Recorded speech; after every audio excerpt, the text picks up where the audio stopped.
Mr. Chair, I'm not in favor of the Dismantle Diversity, Equity, Inclusion Act, or what it maybe would more aptly be called the dismantling any semblance of support or opportunity for certain American acts. We know who those Americans are. Americans who have not enjoyed centuries of unfair advantages by keeping others enslaved or segregated or disenfranchised or incarcerated or redlined or gerrymandered or excluded by law. Americans who've lived with disabilities or had their relationships criminalized or their gender expression demonized. If we're being honest here, this bill, which will wipe out every diversity, equity, and inclusion program in our federal agencies, plus those who contract with us, plus those who receive grant money, plus our schools, is nothing new.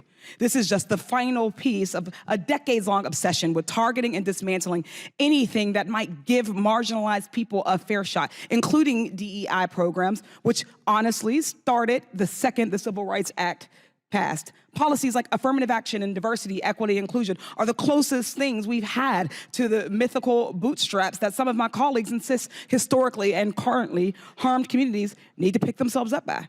After centuries of efforts to keep us out of schools and universities, from jobs and elected office, Republicans targeting these policies are no accident. Why do predominantly conservative white men believe that the success of a black person or the opportunity or access of a black person is an existential threat to them? DEI is not given any unfair advantage that society itself does not already confer on certain Americans. It merely exists to ensure that all other people, that women, minoritized folks, queer folks, disabled folks, have the same opportunities to succeed and thrive in our workforce and our schools as people who have not had those opportunities systematically and legally stripped from them do. Is our country not greater when all of us have opportunities to succeed and contribute and survive?